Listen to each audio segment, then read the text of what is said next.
په آلمان کې له اسلامي لارې د ژوند ملګري موندل. السلام علیکم و herzlich willkommen bei Muslim Speed Dating. وپيژني ګروپ احمدي او همکارای د خپل ملمنو لپاره د لیدنې کتنې فضا برابروي. دلته 19 نارینه او 19 ښځې چې د مخې نمونه ثبت کړي سره ګوري. 2 کاله مخکې مې مسلم سپیډ ډیټینګ پر لار واچو. نن کولای سم وایم چې نام خدا څو ناویانی او زمان له همدې فارمات لاري پیدا سوي چې ودونه سره کړي یا ودونه سره کوي. موږ ته پیغام لیږي.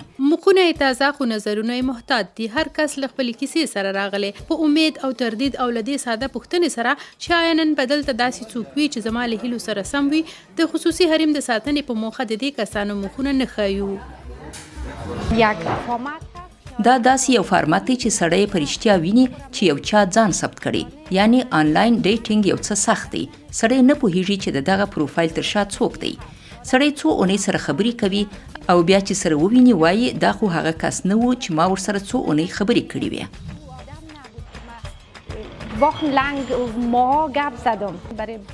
د ځینو لپاره مهمه چې ورور کاکا یا که ښځه وغواړي څوک له ځان سره راولي دلته اجازه شته چې له ځان سره یې راولي. د ژوند ملګري موندلو د پروګرام کې مسلمان ښځې او نارینه په کنټرول شوي او د درناوي په فضا کې له یو بل سره ویني. په آلمان کې ډیره سخته سوې ده چې سړی په ژوندۍ بڼه له یو بل سره آشنا سي. یعنی یو څوک پیدا کړي چې مسلمان وي، همدینه او له یو کلتور څخه وي. مشکان ګروپ احمدي شپږ کلنه وه چې د خپلې کورنۍ سره له افغانستان څخه آلمان ته مهاجرت وکړ.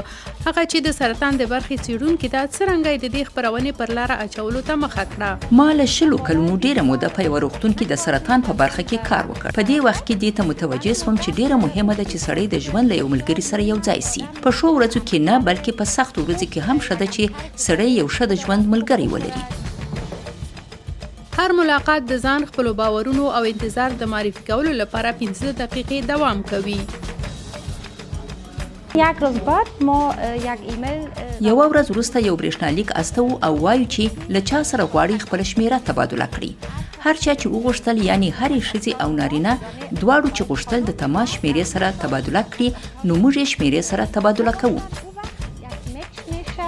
ما نمره‌هایشان را عوض می‌کنیم. Ich hoffe, ihr hattet schöne Gespräche und es war eine Erfahrung wert und نن شپه به هر څوک په دې فکر کې ډوب وي چې سبا ښايي یو پیغام، ښايي چوپتیا او یا ښايي د یوې داسې نوې اشنایۍ پیل وي چې ټول عمر دوام پیدا کړي. Danke nochmal, meine Liebe. Sorry.